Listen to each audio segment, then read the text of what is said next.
Around 2 years ago, I started a YouTube channel. I just started my coaching business and I needed somewhere to host the trailer video for a course I was launching. I understood that with any online business, creating content was key, and so my new role as a content creator and YouTuber was launched. Of course, at first, my subscriber count was low.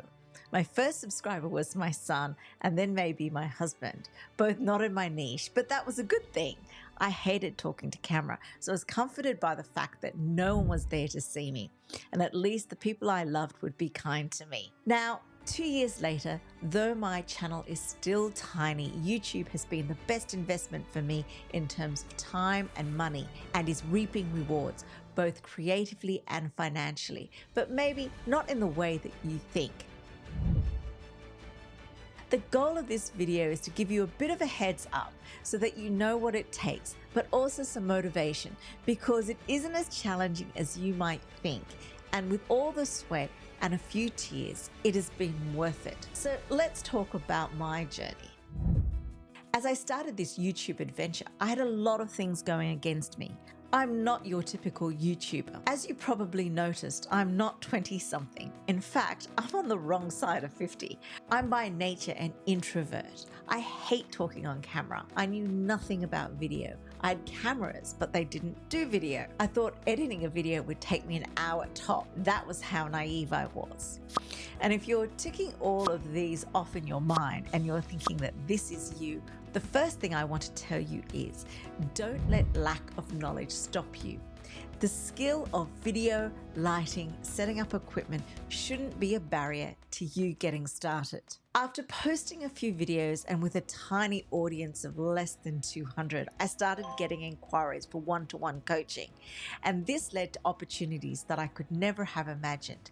And soon I was working with designers across the world and making money from it. In fact, with less than 200 subscribers, I made more than $10,000 from YouTube. And if you're here because you want to know how I did it, I won't leave you hanging to the end of the video. Look at me bucking the algorithm.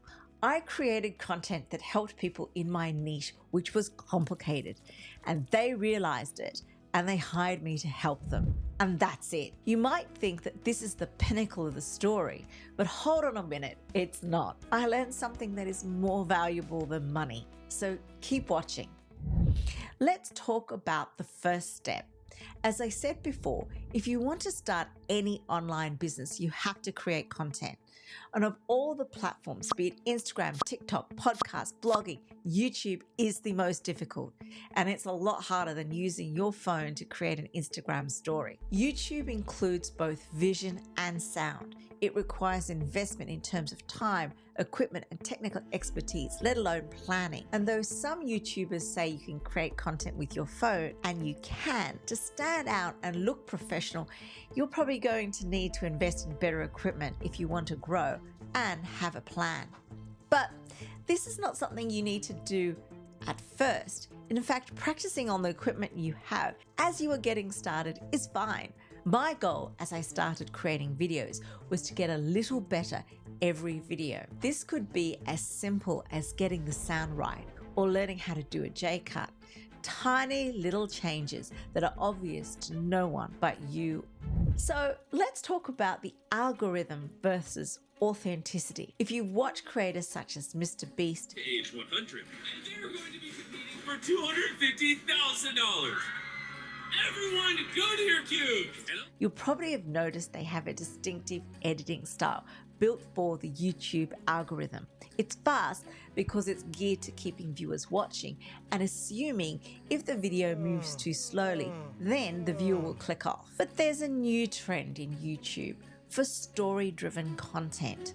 Creators such as The Life of Riza are delving deep into their personal experiences, and their videos are slow and comforting. These story-based video creators delve deep into their creative process. They focus more on telling their story than trying to keep their viewers' attention. And by doing this, they become as more authentic. The next thing that we need to talk about is consistency. A recent trend has been creators saying that they were leaving YouTube because the pressure of churning out videos that are not aligned with what they are doing now is just too much. I've been throwing stuff at the internet since 1999. I got some bad news for those of you who like this channel. With the recent news of Vanessa Lau. Vanessa has been a leader in the online space. Most creators will advise you that you need to create one video a week and make sure that you're posting on the same day and so on and so forth, so that your subscribers know what to expect. And this is all very well and good, but after a month of posting videos like this, I realized that for me, this was a recipe for disaster and burnout. After this initial month, I treated YouTube as a place to experiment, to get used to being on camera and to learn technical skills and be a place to be creative. I'm still taking it slowly and enjoying the process. And though I tried to be consistent, I've only made around 40 real videos, and I'm not counting shorts, in 2 years, far from the one video a week that I promised myself I would make when I started. As an introvert, appearing on camera is a huge effort. I've never posted a video of me talking outside, though I've recorded them. The technical side of video making was also a huge hurdle. So my approach is this. Each video, I push myself to do a little bit better on the next one, paying attention to improving the sound, graphics, and editing.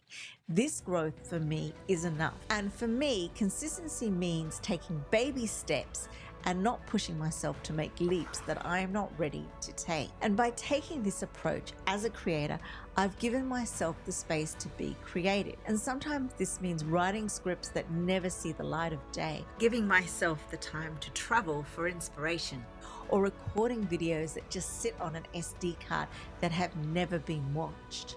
But the key here is that I do it, and it doesn't matter if no one sees it.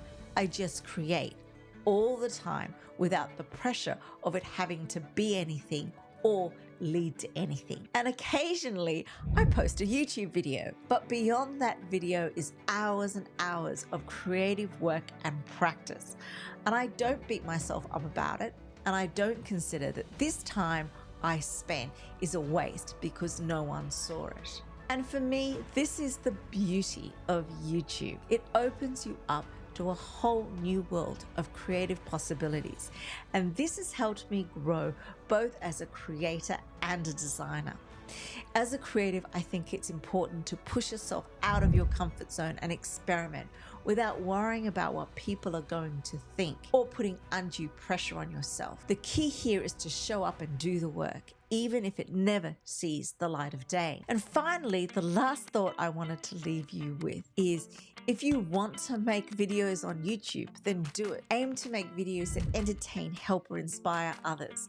And I think there's nothing more compelling than creators that make videos for viewers and not themselves. Display your expertise, your authentic life, and your experiences. This will be a compelling enough reason for you to get subscribers that are valuable to you, who appreciate your efforts and become loyal enough to watch and buy for you if that's what you're looking for. Create videos that keep you excited, that you love sharing with others. And if you can do this with the best production quality that you can manage, scripting and editing, your audience will find you. And enjoy the journey. Just get started and keep on going. You may never know where it might lead. I might even get used to talking outside on camera and actually post it. If you're a subscriber, thanks so much for coming with me on my journey and helping and encouraging me. It means so much to me. Let me know in the comments what you think. See you in the next video.